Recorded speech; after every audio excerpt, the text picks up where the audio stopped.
Hello friends, आप सब कैसे हैं। तो फ्रेंड्स, हम लोग आज सीटेट का प्रीवियस ईयर मैथमेटिक्स का पेडागोजी और थ्योरी पोर्शन को सॉल्व करेंगे। जो आपका प्रीवियस ईयर पेपर हुआ है कब 6 जनवरी 2022 को पेपर हुआ है,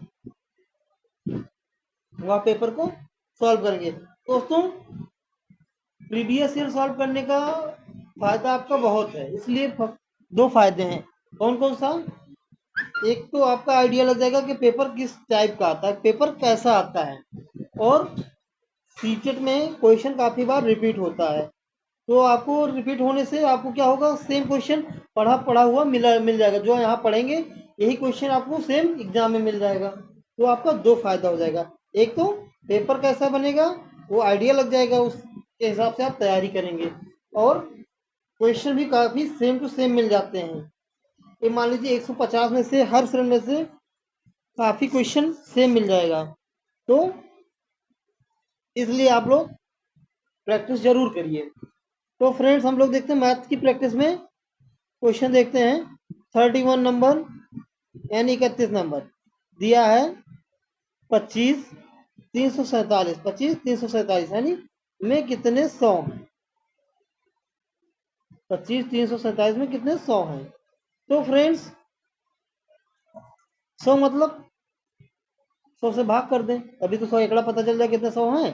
तो 2 जीरो से 2 जीरो कट जाएगा यहाँ से, तो कितने 100 हुआ? 253 100। कितने 100 हुए? 253 100 यहाँ पे हो जाएगा आपका, यानी विकल्प नंबर आपका सेकंड हो जाएगा। कितने 100 हुए? 253 100 हो गया, विकल्प सेकंड आपका सही हो गया। फिर आगे देखते हैं 32 नंबर यानी 32वां नंबर। दो अंकों की एक विषम संख्या हूं और 24 गुणे 4 से अधिक हूं, यानी 24 गुणे 4 यानी 96 से अधिक हूं। ये तो एक स्टेटमेंट कह रहा है क्वेश्चन में। फिर मेरे इकाई और दहाई के अंक बराबर हैं, इकाई और दहाई के अंक बराबर हैं, तो ऐसा क्या होगा? इसमें से क्या होगा देखते हैं। 24 गुणे 4 से अधिक हूँ और इकाई अंक और दहाई अंक बराबर, यानी जो इकाई में अंक है वो दहाई भी में भी है। तो फ्रेंड्स देखते हैं 24 गुणे 4। तो फ्रेंड्स 24 गुणे 4 कितना हुआ? 96।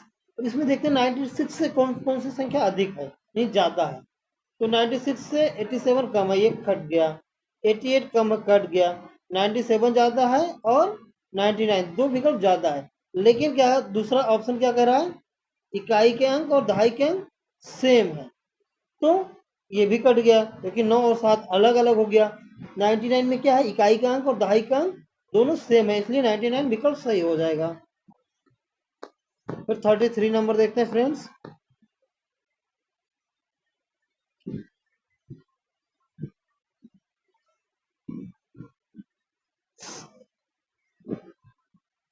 दिया क्वेश्चन आपके इसमें 2 7 6 8 7 5 में आए दो स्थानों के स्थानीय मानों का अंतर क्या है। तो फ्रेंड देखते हैं 2 7 6 8 7 5 का स्थानीय मान निकालना है। इसका स्थानीय मान क्या होगा? 70 हो जाएगा। इसका क्या हो जाएगा? इकाई दहाई सैकड़ा हजार 10,000, तो 70,000 हो गया। इकाई दहाई सैकड़ा हजार 10,000 70,000। तो 70 और 70,000 में अंतर निकालेंगे, तो अंतर क्या आएगा फ्रेंड्स? सब्ट्रैक्ट कर देंगे इसमें से, तो क्या आएगा? 6 9 9 9 7, सॉरी माफ कीजिएगा 30, यानी विकल्प आपका 4 हो गया।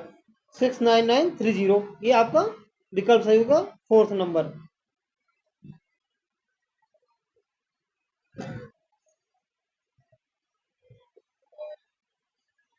तो फ्रेंड्स 34 नंबर देखते हैं। दिया 0.013 और 0.07 का गुणनफल क्या है, तो इसको मल्टीप्लाई कर दीजिएगा। 0.013 और 0.07 को मल्टीप्लाई कर देंगे फ्रेंड, तो इसमें आंसर क्या आएगा? 0.0000 और 91। ये विकल्प कहाँ दिया है आपका? 3 टाइम 0 9 1, 3 टाइम 0 9 1 यानी ऑप्शन फर्स्ट आपका सही हो जाएगा। ये 34 का विकल्प नंबर ए सही है आपका। फिर आगे देखते हैं फ्रेंड्स 35 नंबर। पहले इसको स्टेटमेंट समझ लीजिए क्या कहता है स्टेटमेंट। तो निम्नलिखित तालिका में दिए गए आंकड़ों को पढ़िए और सही कथन का चुनाव कीजिए। बच्चों के पसंदीदा पेय और बच्चों की संख्या। बच्चे क्या पसंद करते हैं, कितने बच्चे हैं जो उस चीज को पसंद करते हैं। तो क्या है, दूध कितने बच्चे पसंद करते हैं, 30 बच्चे पसंद करते हैं। कॉफी कितने बच्चे, 25। चाय 35। नींबू पानी 10 बच्चे पसंद करते हैं। तो आगे क्वेश्चन पढ़ते हैं, क्या दिया है। नींबू पानी पसंद करने वाले बच्चों की संख्या कुल बच्चों की संख्या का 1/5 है, ये पूछ रहा है। तो नींबू पानी कितने बच्चे पसंद कर रहे हैं, पहले कुल बच्चे कितने हैं टोटल आप यहाँ काउंट कर लीजिएगा। कुल बच्चे कितना है एक बार आइडिया लग जाएगा। तो 30, 25, 55, 35, 95, 10, 100। टोटल बच्चे कितने हैं फ्रेंड्स, 100 बच्चे हैं। तो 100 बच्चे यहाँ पे हैं और ये क्या कह रहा है, कुल संख्या की 1/5 है। तो कुल संख्या का 1/5 कितना आएगा, 20। तो 100 का 1/5 20 आया, इसलिए विकल्प बराबर 20। तो ये विकल्प कट जाएगा, ये नहीं होगा। फिर आगे देखें, काफी पसंद करने वाले बच्चों की संख्या कुल बच्चों की संख्या की 1/4 है। तो बात सही है क्योंकि 100 बच्चे हैं टोटल, 1/4 25। कितने बच्चे काफी पसंद करते हैं, 25 बच्चे। तो ये 1/4 हो गया। चाय पसंद करने वाले बच्चों की कुल संख्या दूध पसंद करने वाले बच्चों की संख्या से कम है। तो चाय कितने पसंद करते हैं, 35 बच्चे। दूध पसंद करते हैं कितने, 30 बच्चे। तो चाय पसंद करने वाले बच्चों की संख्या दूध पसंद करने वालों की संख्या से कम है। तो बल्कि कम नहीं, ज्यादा, ये उल्टा लिखा हुआ है, यानी ये भी विकल्प आपका कट हो गया। काफी पसंद करने वाले बच्चों की संख्या दूध पसंद करने वाले बच्चों की संख्या से अधिक है। तो काफी कितने बच्चे पसंद करते हैं, 25। और दूध ने 30। तो उल्टा है, दूध से कम है, ये भी गलत हो गया। तो आपका सेकंड विकल्प क्या दे रहा है, दूसरा विकल्प, काफी पसंद करने वाले बच्चों की संख्या कुल बच्चों की संख्या का 1/4 भाग यानी 25। ये सही है, सेकंड नंबर सही है।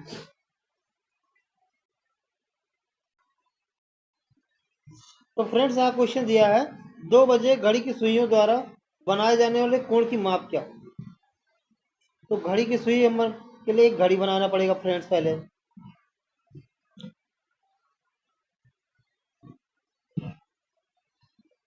तो यहाँ पे लिख लेते हैं क्या क्या है।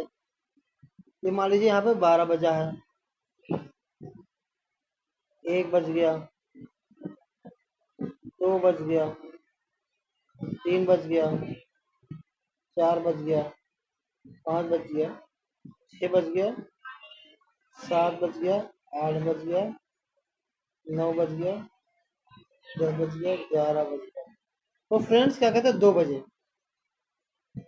तो फ्रेंड एक यहाँ से यहाँ आएगा और यहाँ से यहाँ आएगा। तो इनके बीच में कोण क्या है, तो हम लोग जानते हैं फ्रेंड्स कि कोई भी घड़ी जब एक गोला पूरा घूमती है एक वृत्त में, तो 360 अंश का कोण बनाती है, यानी 60 मिनट में वो 360 अंश का कोण बनाती है। तो 1 मिनट में कितना, 6 अंश का। तो 1 मिनट में कितना अंश का, 60 मिनट में 360 अंश का। तो 1 मिनट में 6 अंश का कोण बनाएगी। तो यहाँ से 2 बजेगा, तो थोड़ा सा सुई क्या है, आगे आएगी। तो 1 और 2 कितना, 10 मिनट का अंतर है इसमें से, क्योंकि 12 से 1 के बीच में 5 मिनट हो गया, 1 से 2 के बीच में 5 मिनट, थोड़ी 12 से 2 के बीच में जाएगी तो 10 मिनट का अंतर सुइयों के बीच में होगा। तो यहाँ से 10 मिनट का अंतर हो गया ये चीज। तो 1 मिनट में 6 अंश का, तो 10 मिनट में, तो 10 का गुणा हम 6 से करेंगे, कितना आएगा फ्रेंड्स, 60। तो आपका विकल्प नंबर थर्ड हो जाएगा, 60 मिनट। ठीक है, विकल्प थर्ड ये सही हो गया।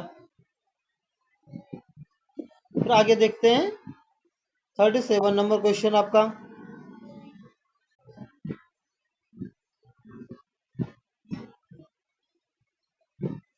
चलिए किसी सजावट सज्जा देखते हैं।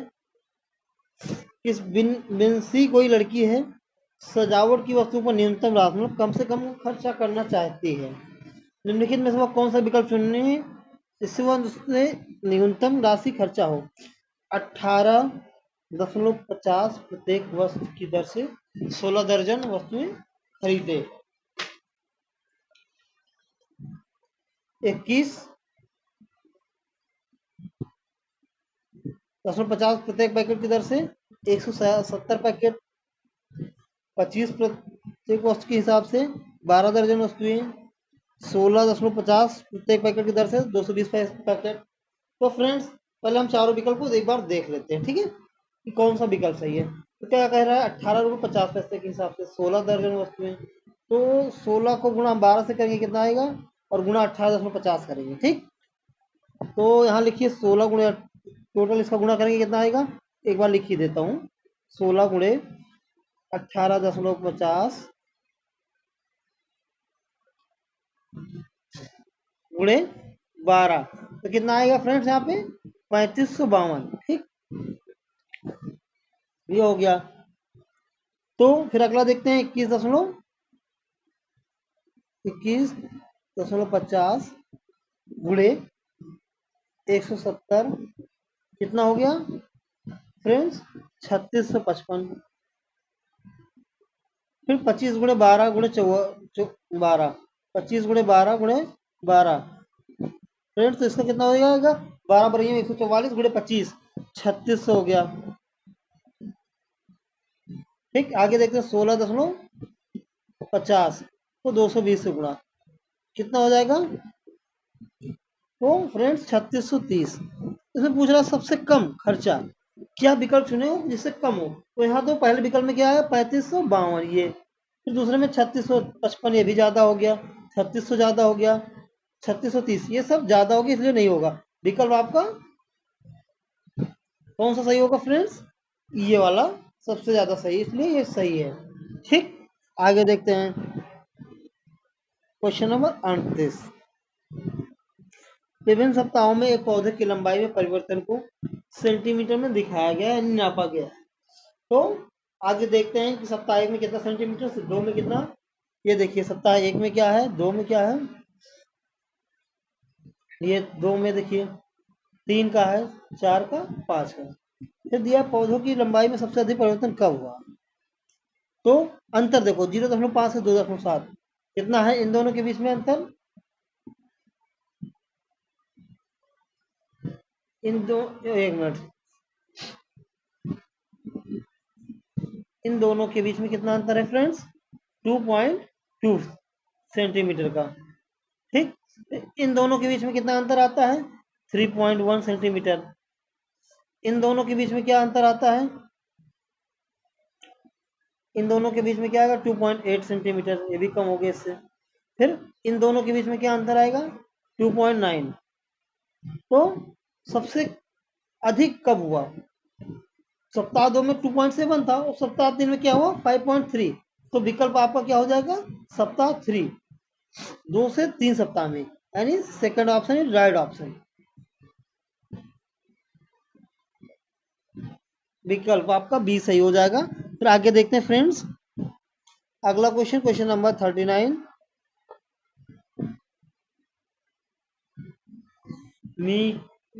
कहा है मीता और बंटी अलग अलग आकृतियों के फलक पृष्ठ गिन रहते हैं, घन, बेलन, घनाभ और गोले में फलकों की संख्या क्रमशः है। तो घन और गोलब, घन, बेलन, घनाभ और गोले में फलकों की संख्या। तो फ्रेंड्स इसमें क्या होगा, किसी भी घन में फलक की संख्या क्या होती है 6 होती है। तो 6 कौन कौन से विकल्प में दिया है, दूसरे में और चौथे में, पहले और तीसरे में नहीं दिया तो इसको काट ही देते, ठीक। फिर अब देखते हैं विकल्प दूसरा में और चौथा में कौन सा सही है। फिर आगे क्या है बेलन, बेलन में कितने होते हैं 3 फलक होते हैं। तो सेकंड में 3 तो है नहीं, ये भी विकल्प नंबर 2 गलत हो गया। तो आपका विकल्प कौन सा सही हुआ, फोर्थ नंबर ये सही है फ्रेंड्स, यानी आपका 39 नंबर का विकल्प हो गया बी, फोर्थ नंबर है, 4 डी नंबर सही है आपका। आगे देखते हैं 40 नंबर।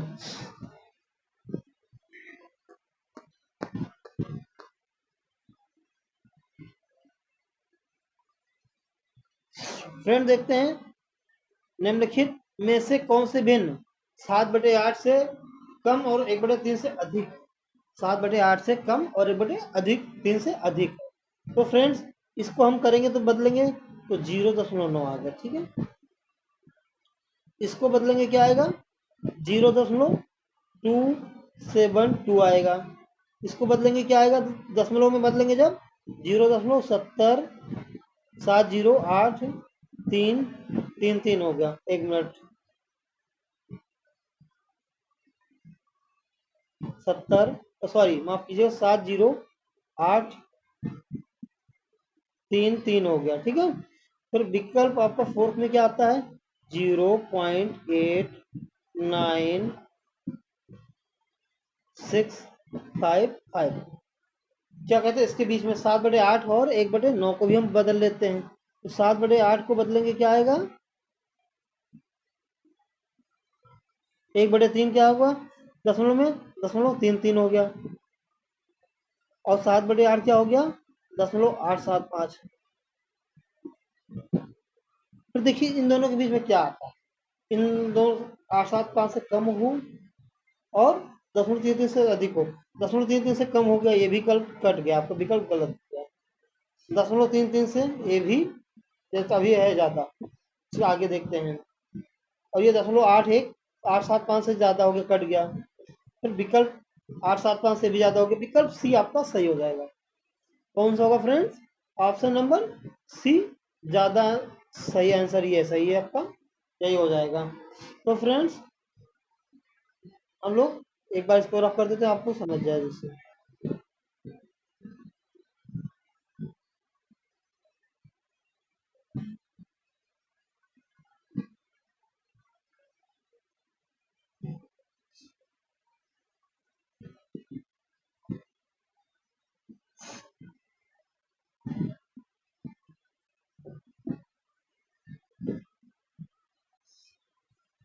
तो आपका विकल्प क्या होगा ये वाला सही हो जाएगा।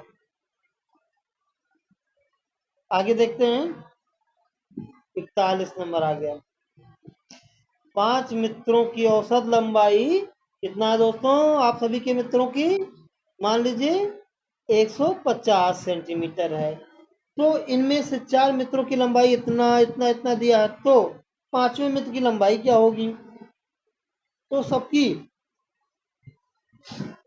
लंबाई यानी 150 का हम 5 से पहले गुणा करेंगे, ठीक है।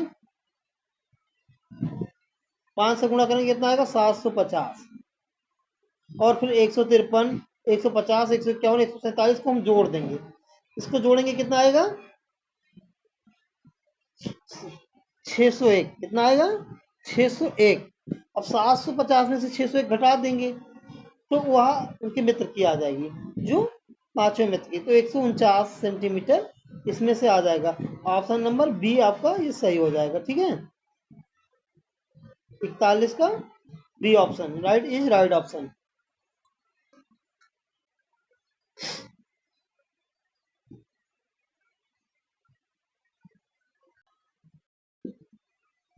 तो टीम ए ने पहली पारी में 368 रन, दूसरी पारी में 458 रन बनाए। टीम बी ने पहली पारी में 395 रन और दूसरी पारी में 439 रन बनाए। तो किस टीम ने मैच जीता और कितने रन से, ये चीज है। तो पहले टीम ए का टोटल रन निकालते हैं, कितना हुआ फ्रेंड्स ए का, कि पहले कितना है 368 रन बनाया प्लस 458, इसको हम जोड़ देंगे तो कितना आएगा फ्रेंड्स 300 क्या है 68 और 458 को हम पहले जोड़ेंगे तो कितना आएगा फ्रेंड 826 रन। टीम ए ने कितना बनाया 826 रन बनाया। फिर आते टीम बी का, बी ने कितना बनाया, टीम बी ने 395 रन बनाया। फिर दूसरी पारी में 439 रन, तो 1 मिनट 439 रन, वो माफ कीजिएगा चला गया पूरा डाटा, फिर से लिख देते हैं। आपका टीम ए ने कितना बनाया था फ्रेंड्स, एक का इधर से लिखते हैं 368 प्लस 458, तो टोटल कितना रन आया इनका 826 रन टीम ए द्वारा बनाया गया। फिर टीम बी द्वारा देखते हैं, टीम बी ने कितना बनाया 395 प्लस 439, इसको जोड़ते हैं। टीम बी द्वारा कितना रन बनाया गया? 834 रन। तो मैच ज्यादा रन कितने बनाया? टीम बी ने। इन दोनों में देखो 826 ये बनाया, 834 ये। तो टीम बी ने कितने रन से मैच जीता? 8 रन से। तो आंसर क्या होगा? टीम बी 8 रन से मैच जीती, यानी ऑप्शन नंबर 4 डी विकल्प सही हो जाएगा। देखिए कितना आसान क्वेश्चन आता है आप लोगों के लिए सीटेट में। आप लोग 30 में 30 क्वेश्चन टिक कर सकते हैं बहुत आसानी से। तो फ्रेंड्स हम लोग देखते हैं क्वेश्चन। एक ट्रेन नई दिल्ली रेलवे स्टेशन से कब चलती है? 28 सितंबर 2021 को 5:30 बजे प्रस्थान करती है, यानी चलती है। और अगले दिन 9:50 यानी 21:50 पर चेन्नई पहुंचती है। तो ट्रेन द्वारा कुल समय लिया गया, ट्रेन द्वारा कुल समय कितना लिया गया ये पूछ रहा है क्वेश्चन में। ठीक है फ्रेंड्स, तो ट्रेन द्वारा पहले 28 सितंबर को जो चली है ट्रेन, कितने में चली है फ्रेंड्स? 5:30 में। टोटल 24 घंटे होते हैं, तो 24 घंटे में से मान लीजिए हम आपने घटा दिया कितना? 5 घंटा 30 मिनट। ठीक, तो कितना आया? 17 घंटा, माफ कीजिएगा 18 घंटा 30 मिनट आ गया। ठीक, फिर एक दिन में कितना लिया उसने? 18 घंटा 30 मिनट। अगला जब वो फिर कितना पहुंचती है, ये कितना 28 तारीख को वो समय ली है, 28 सितंबर को। ठीक है, फिर आते हैं 29 सितंबर को, कितना समय ले रही है? 29 सितंबर को पहुंच रही है कितना? 21 घंटे 50 मिनट ले रही है समय। 21 घंटा 50 मिनट पहले दिन, 18 घंटा 30 मिनट दूसरे दिन कितना? 21 घंटा 50 मिनट। अब इसको दोनों को हम जोड़ देंगे, क्या करेंगे? जोड़ देंगे। तो 21 18 39 हो जाएगा, 50 30 80, यानी 39 घंटा तो उधर हो गया। अब 50 तो 30 कितना हुआ? 80, यानी 1 घंटा 20 मिनट। तो 39 घंटा और 1 घंटा 20 मिनट कितना हुआ? 40 घंटा 20 मिनट। टोटल कितना लिया समय? 40 घंटा 20 मिनट समय लिया उसने। विकल्प ऐसा कोई है? देखते हैं। हाँ, पहला विकल्प ही आपका दिख रहा है, 45 घंटा, ये गलत हो जाएगा। 40 घंटा आ रहा है, 42 घंटा भी गलत हो, 41। तो विकल्प नंबर ए सही है आपका। ठीक है, आगे देखते हैं।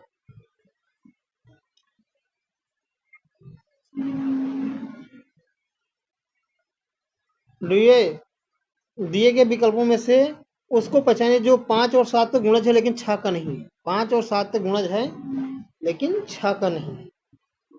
तो फ्रेंड्स 5 और 7 को गुणा करते, 5 7 35 होता है। ठीक है, कितना हुआ? 35। ठीक, तो ऐसा देखो कि जो 5 से भी कट रहा हो, 7 से भी कट रहा हो, लेकिन 6 से न कट रहा हो। तो 5 से तो कट ही जाएगा, 7 से भी कट जाएगा, लेकिन 6 से देखते हैं। 6 चौके 24, ये नहीं कट रहा है। तो आपका ऑप्शन क्या हो जाएगा? विकल्प नंबर बी 280, ये 6 से नहीं कटेगा। ठीक है, जो 6 का गुणज नहीं है। बाकी 35 अट्ठे 280 हो गया, कट जाएगा सबसे। 630 भी 6 से कट जाएगा, 420 भी कट जाएगा, 210 भी। इसलिए 280 ही विकल्प सही हो जाएगा। आगे देखते हैं 45 नंबर।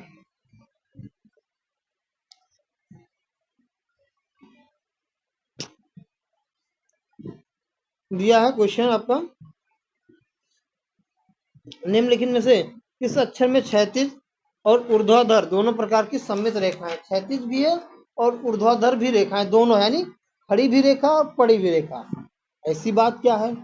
तो क्षैतिज रेखा क्या हो गई? मान लीजिए ये सीधे सीधे आपकी पड़ी रेखाएं हो गई। ठीक, ऐसी रेखा। और फिर ऊर्ध्वाधर, तो ऊर्ध्वाधर कैसी हो गई? ऐसे, ये हो गई। तो ऐसी रेखा कहाँ बना हुआ है? ई में तो है नहीं, टी भी हो गया, एच में देखिए बढ़िया बना हुआ है। तो इसलिए विकल्प आपका एच हो गया, यानी C option is right option. फिर आगे देखते हैं 46। चलिए इसको पढ़ते हैं, काफी अच्छा क्वेश्चन है आप लोगों के लिए, पेडागोजी का क्वेश्चन है, कई बार रिपीट हुआ है। दिए गए कथनों का अभिकथन ये और कारण निष्कर्ष की तरह चिन्हित अंकित किया गया है। गणित पाठचर्या को सुसंगत करता है। गणित क्या है? पाठचर्या को सुसंगत करता है। विद्यार्थी देख सकते हैं कि एक गणित विचार मत दूसरों के साथ जुड़ता है, इस प्रकार वे नई समझ व कौशल को विकसित करने में सक्षम है। ये दो दिया है, एक कथन है और एक कारण कि ऐसा है। फिर देखते हैं इसमें कौन सा विकल्प सही है। ये और आर दोनों सही है, आर सही कारण ये है, एक है, ये विकल्प सही है। क्योंकि एनसीएफ आपके एनसीएफ 2005 में इसकी चर्चा की गई कि गणित की पाठचर्या को सुसंगत होना चाहिए, तो जिससे विद्यार्थी आसानी पूर्व से गणित के प्रति अपना विचार व मत एक दूसरे से जोड़ सकें व नई समझ के साथ कौशल को विकसित कर सकें। गणित का ज्ञान जो है क्रमबद्ध होना चाहिए और अधिक स्पष्ट होना चाहिए, जिससे उसको एक बार समझने में आसानी समझकर आसानी से भुलाया ना जा सके। अतः दिया गया कथन और कारण दोनों सही है। कारण कथन जो सही ये का व्याख्या करता है, इसलिए विकल्प आपका ये सही है, इज राइट ऑप्शन। चलिए आगे देखते हैं 47 नंबर।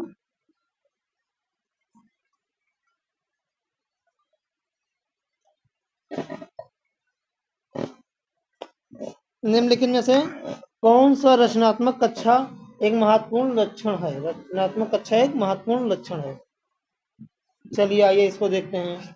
ये आपका क्वेश्चन नंबर 47 है।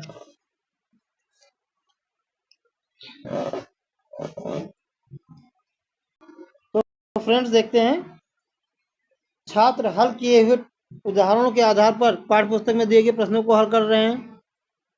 शिक्षक छात्रों को एक गतिविधि या क्रियाकलाप करने का निर्देश दे रहे हैं और छात्र शिक्षक द्वारा समझाई गई कार्यविधि को दोहरा रहे हैं। ये तो बिल्कुल गलत हो गया दोहराना, क्योंकि शिक्षक केंद्रित ना होकर छात्र केंद्रित होना चाहिए।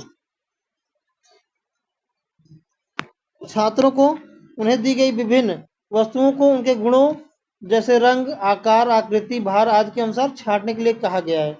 छात्र श्याम पर ब्लैक बोर्ड पर हल किए गए हुए प्रश्नों को अपनी कॉपी में देखकर उतारने में व्यस्त हैं। ये सब गलत, नकल करना तो बिल्कुल ही गलत है। तो इसमें क्या हो जाएगा फ्रेंड्स, दिया विकल्प छात्रों को उन्हीं दी गई विभिन्न वस्तुओं को उनके गुणों जैसे रंग, आकार, आकृति, भार आदि के अनुसार छांटने के लिए कहा जाए। तो फ्रेंड्स बच्चों को ऐसा करने से उनके रंग, आकार, आकृति या भार के अनुसार छांटने के लिए कहने से क्या होगा, एक रचनात्मक कक्षा होगी। क्योंकि रचनात्मक कक्षा अधिगम कर्ता केंद्रित होती है, यानी बच्चे के चाइल्ड सेंटर्ड होती है। जो रचनात्मक कक्षा होती है चाइल्ड सेंटर्ड होती है, बच्चे एक्टिव रूप में इसमें पार्टिसिपेट करते हैं। तो यानी ये विकल्प ज्यादा सही है, क्योंकि छात्र को शिक्षक एक गाइडेंस के थ्रू प्राथमिक संसाधन को उपलब्ध कराता है और उनको एक्टिव रूप से काम करने या सीखने के लिए आकर्षित करता है। हाथों की गतिविधियों को जोड़ तोड़ के माध्यम से उनको सिखाने का प्रयास करता है। ठीक है शिक्षक। तो आगे देखते हैं फ्रेंड्स 48 नंबर क्वेश्चन।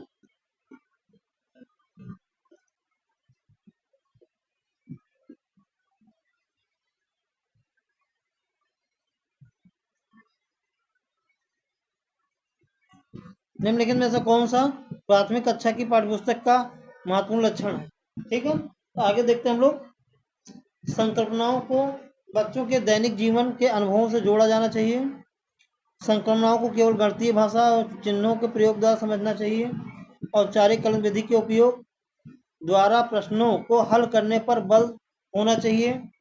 जब भी संभव हो संकल्पनाओं को मूर्त उदाहरणों के साथ प्रस्तुत करना चाहिए। तो सही विकल्प का चयन कीजिए, कौन सा विकल्प सही है। तो फ्रेंड्स हम लोग देखते हैं इसमें कौन सा विकल्प सही है। तो फ्रेंड्स दिया है संकल्पनाओं को बच्चों के दैनिक जीवन के अनुभव से जोड़ना चाहिए। ये तो बिल्कुल सही है फ्रेंड्स, 100% में कोई दो राय नहीं है। फिर संकल्पनाओं को केवल गणित, तो केवल क्या नेगेटिव टाइप वर्ड गलत हो गया। औपचारिक कलन विधि, तो औपचारिक भी गलत हो गया। जब भी संभव हो संकल्पनाओं को मूर्त उदाहरण यानी जो उसके सामने हो उसको समझा के विकल्प को प्रस्तुत करेंगे तो क्या होगा, ए भी सही है। यानी विकल्प ए और डी सही है आपका। इसमें देखते हैं क्या ए और सी है, नहीं ये तो गलत हो गया, केवल सी गलत हो गया, डी और डी गलत हो गया। आगे देखते हैं क्या विकल्प ए और डी, हाँ इसमें दिया हुआ है। तो इसमें क्या हो जाएगा, ए और डी सही, यानी क्या हो गया 48 का ए और डी सही हो गया। आगे देखते हैं 49।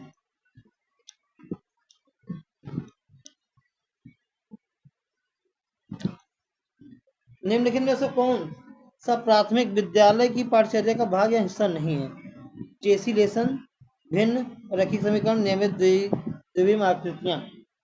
तो फ्रेंड्स इसमें नेगेटिव टैग पूछा नहीं।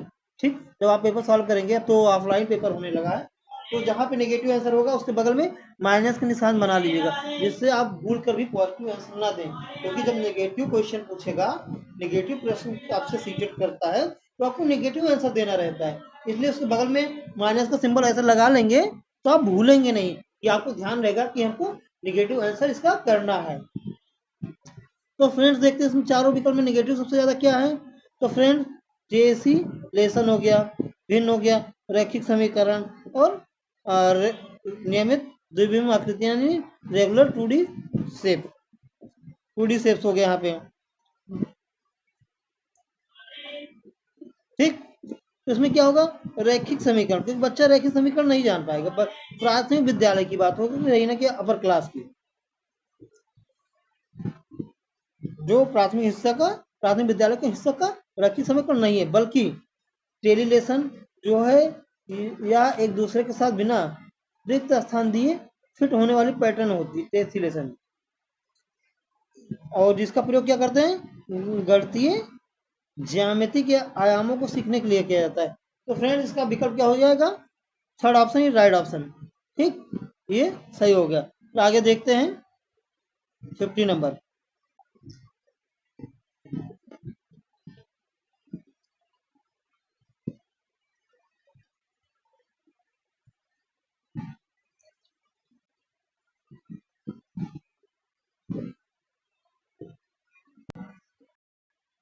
फ्रेंड्स 50 क्वेश्चन देखते हैं। निम्नलिखित में से कौन सी गणित की प्रकृति के बारे में सही नहीं है, यानी ये भी नेगेटिव टैग वर्ड है, तो इसके बगल में क्या माइनस बना लेंगे। तो गणितीय संकल्पनाएं पदानुक्रम के अनुसार होनी चाहिए, तो पॉजिटिव भाई, एक नियम के अनुसार चलती हैं। गणित आगमनिक विवेचन पर आधारित होना चाहिए, गणित क्या है, आगमनिक विवेचन पर आधारित होना चाहिए। गणितीय संकल्पनाएं प्रकृति में अमूर्त हैं, ये भी सही है। गणित का अपना चिन्हों, शब्दों और भाषा का समुच्चय है, ये भी सही है। तो फ्रेंड्स गणित की प्रकृति में क्या है, आगमनित विवेचन पर आधारित है, ये विवेचन विवेचन कुछ नहीं होता है यहाँ फ्रेंड।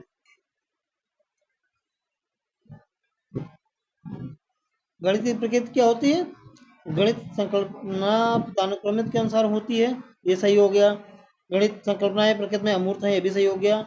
इसका समुच्चय होती है, ये भी सही हो गया। और गणितीय भाषा अमूर्त है, ये भी सही है। गणित का ज्ञान हमारी ज्ञानेंद्रियों पर आधारित होती है, किसपे, ज्ञानेंद्रियों पे आधारित होती है। तो इसका चारों, तीन सही हो गया, ये चौथा विकल्प नहीं है सही। यानी हमसे क्या पूछा है, निगेटिव आंसर पूछा है, तो निगेटिव आंसर क्या कर टिक करेंगे, यही इसको टिक करेंगे, यानी ये आपका, तो माफ कीजिएगा 1 मिनट, अभी तो गलत हो जाता आपका, ये विकल्प ये सही हो जाएगा बी, क्योंकि आगमनिक विवेचन पर आधारित नहीं है। 51 नंबर देखते हैं क्वेश्चन, यानी 31वां क्वेश्चन, 21वां क्वेश्चन।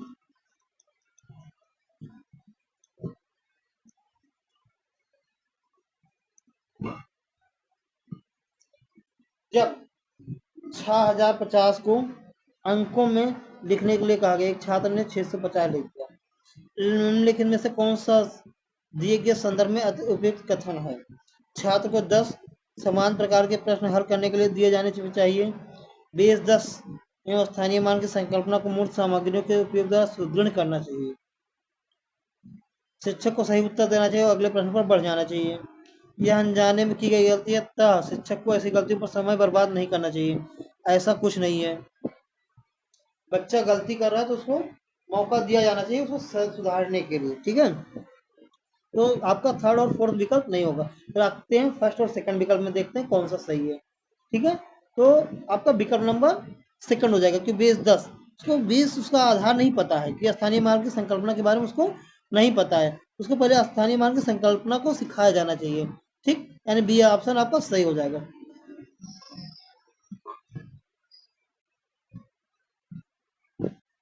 ये आपका, 1 मिनट,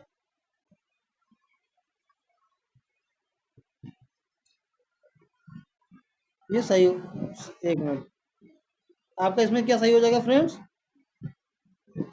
ये वाला, ये। तो आगे देखते हैं फ्रेंड्स, अगला क्वेश्चन, निम्नलिखित में से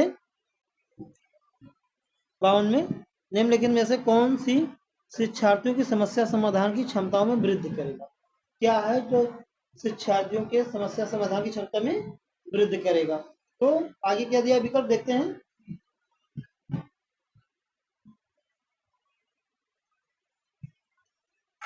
पाठ्य पुस्तक में हल किए हुए उदाहरणों पर आधारित प्रश्नों को हल करना, चिन्हों, चित्रों, रेखा चित्रों आदि द्वारा गणितीय परिस्थितियों प्रश्नों को निरूपित करके प्रश्नों का हल करना, मेंटल मैथ की कार्य पुस्तिका में दिए गए प्रश्नों को हल करना, औपचारिक कलन विधि का उपयोग द्वारा प्रश्नों को हल करने पर बल देना। बल तो निगेटिव टैग वर्ड होता है फिलहाल।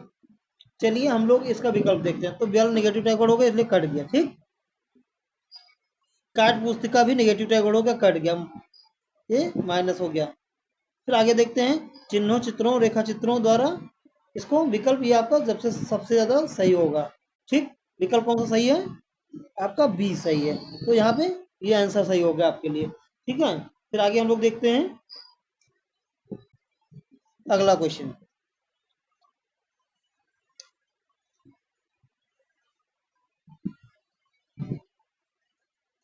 निम्नलिखित में से कौन सी संकल्पनाओं को डीन्स ब्लॉक के उपयोग द्वारा पढ़ाया जा सकता है? कौन सी संकल्पना को डीन्स ब्लॉक के उपयोग द्वारा पढ़ाया जा सकता है?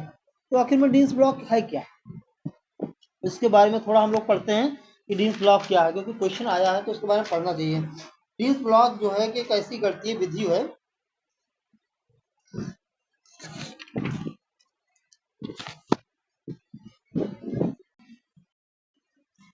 जिसका उपयोग बच्चा बुनियादी गणितीय अवधारणाओं को सीखने के लिए करता है, जिसमें जोड़ घटाव, घटाव के क्या बोलते हैं, व्यवकलन भी बोलते हैं। अगर घटाव नहीं लिखा है तो व्यवकलन मान लीजिएगा। व्यवकलन, संख्या बोध, स्थानीय मान और गिनती शामिल है। तो इसमें क्या है, भिन्न दिया है तो भिन्न से इसलिए गलत हो जाएगा। आयतन भी गलत हो गया, आकृतियां भिन्न गलत हो गया। तो इसमें क्या हो गया, योग यानी जोड़ हो गया, स्थानीय मान हो गया, व्यवकलन यानी घटाव हो गया। यानी विकल्प ये आपका सही है। ठीक है, इसमें कौन सा सही है विकल्प फ्रेंड्स आपका?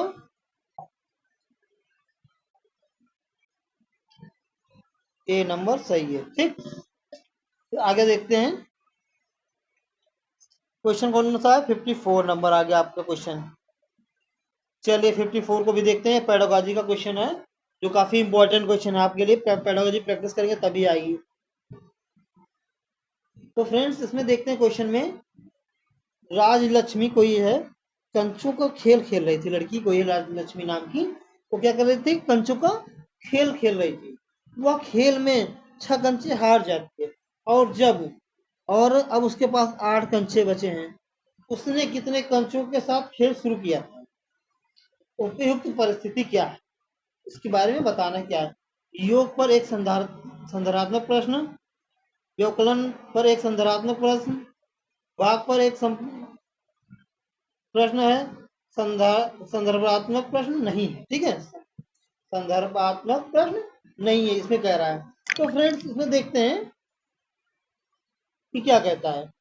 तो उसके पास कितने थे, 6 कंचे, हार जाती है यहाँ पे लिखा हुआ है, और 8 कंचे उसके पास शेष बचे हैं। उसके पास कितने कंचों के साथ खेल शुरू किया था, कितने थे शुरू में, तो योग करेंगे तभी तो पता चलेगा। तो इसका विकल्प क्या हो जाएगा फ्रेंड्स, योग के आधार पर आधारित है। ठीक, तो इसका विकल्प नंबर ये हो गया आपका आंसर सही ये। ठीक, आगे देखते हैं।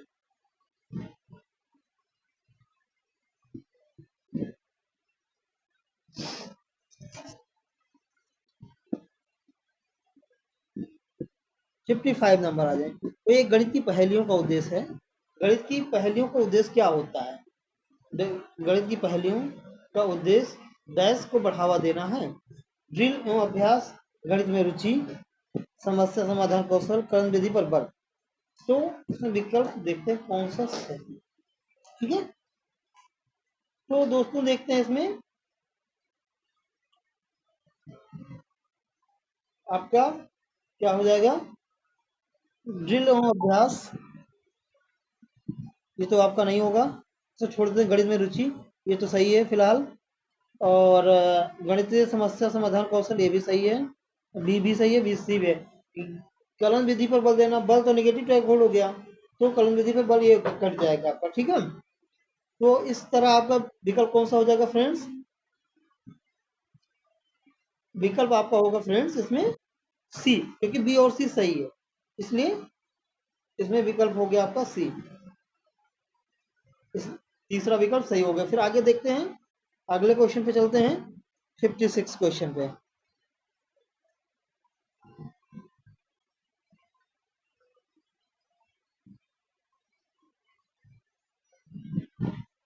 न्यूमैन के त्रुटि विश्लेषण के 5 नियम दिए। न्यूमैन ने जो दिए हैं त्रुटि विश्लेषण के 5 नियम दिए हैं, उसके बारे में क्वेश्चन पूछा है।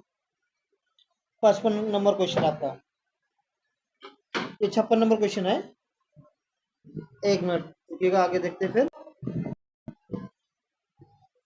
तो फ्रेंड्स देखते हैं इसमें, न्यूमैन के त्रुटि विश्लेषण के 5 नियम हैं, वे यादृच्छिक क्रम दिए गए हैं, इनको क्रम से लगाना कि क्या क्रम सही है इनका। तो प्रश्न को पढ़ना, पहले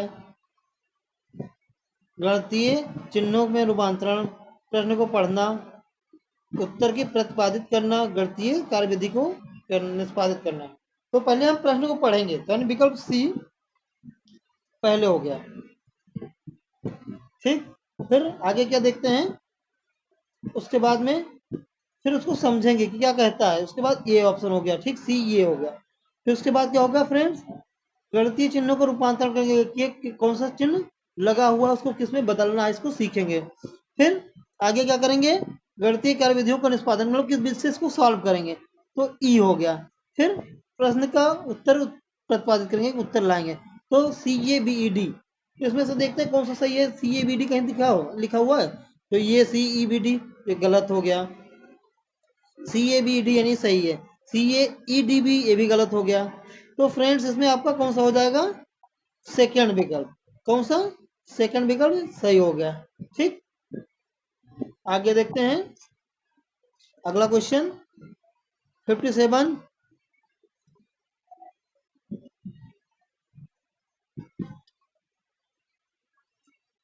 नंबर, निम्नलिखित में से कौन सा अंत मुक्त यानी मुक्त सिरे वाले प्रश्न का उदाहरण है। 136 और 142 के बीच 5 पूर्ण संख्याओं को सूचीबद्ध कीजिए। दो संख्याओं का योग 35 है, ये संख्याओं में से एक संख्या 16, दूसरी संख्या भी बंद वाला हो गया क्योंकि एक फिक्स हो गया। एक आयत की लंबाई 3.5 में है, आयत का परिमाप 65 सेंटीमीटर, तो उसकी लंबाई और चौड़ाई ज्ञात कीजिए। चार संख्याओं को सूचीबद्ध कीजिए जो 7 दहाइयों 8 इकाइयों द्वारा निर्मित संख्या से बड़ी। तो इसमें कई आंसर हो, मुक्त सिरे में क्या होता है फ्रेंड्स, इसमें ज्यादा आंसर हो, यही उस विकल्प को आपको सिलेक्ट करना रहता है। तो इसमें देखते हैं कौन सा सही है, सबसे ज्यादा सही, ज्यादा विकल्प को ज्यादा आंसर किसका हो सकता है, एक से अधिक या दो से अधिक ज्यादा हो आंसर हो।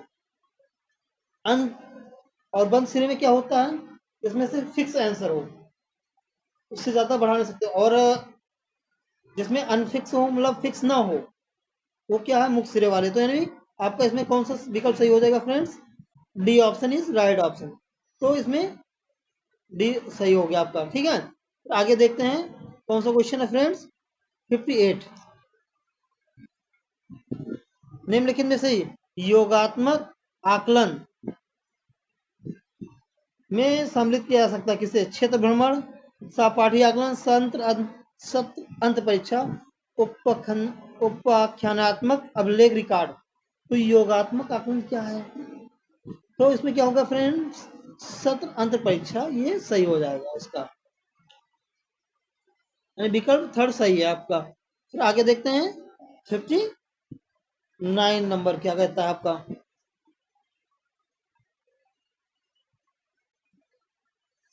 59 नंबर में क्वेश्चन देखते हैं,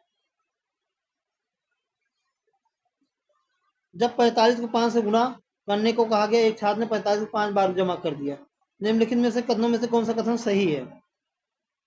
छात्रों के पास गुण की संकल्पनात्मक समझ नहीं है, छात्र द्वारा उपयोग की गई रणनीति उसकी रचनात्मकता को दर्शाती है, क्योंकि वह योग के ज्ञान को गुणन में विस्तारित करने में सक्षम है। ठीक है। छात्र द्वारा अपनाई गई उपयोग की गई रणनीति लिखित परीक्षा में उपयोग नहीं की जा सकती, गलत है ये भी। गुणन के औपचारिक कलन विधि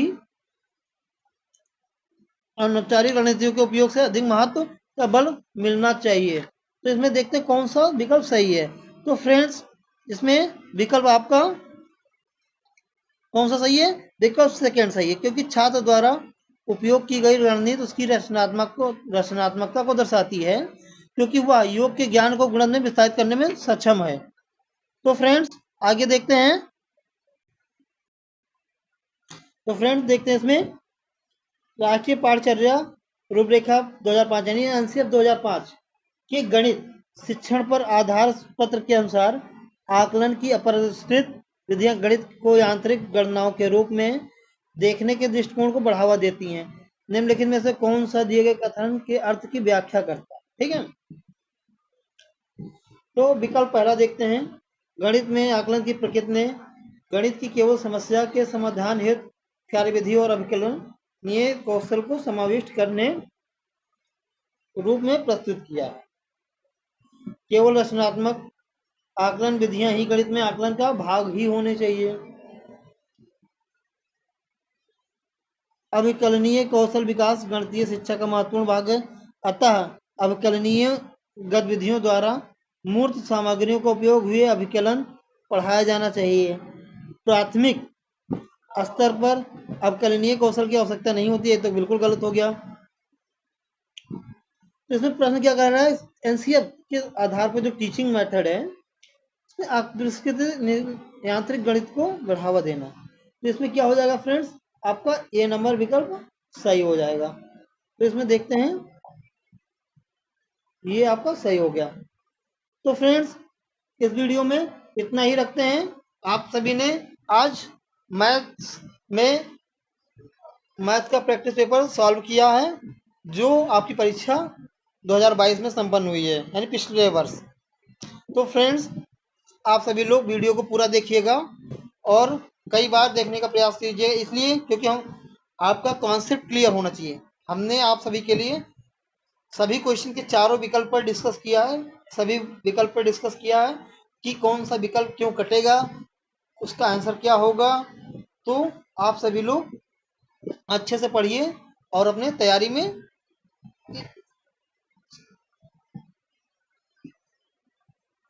लग जाइए बिल्कुल विधिवत। तो फ्रेंड्स हमारा ये वीडियो अपने सभी फ्रेंड्स को शेयर करिए, और आप अगर चैनल पर पहली बार विजिट कर रहे हो तो हमारे चैनल को लाइक करिए, वीडियो को लाइक करिए और सब्सक्राइब करिए। जो भी त्रुटियां हों उसके लिए माफ़ी चाहते हैं फ्रेंड। धन्यवाद दोस्तों।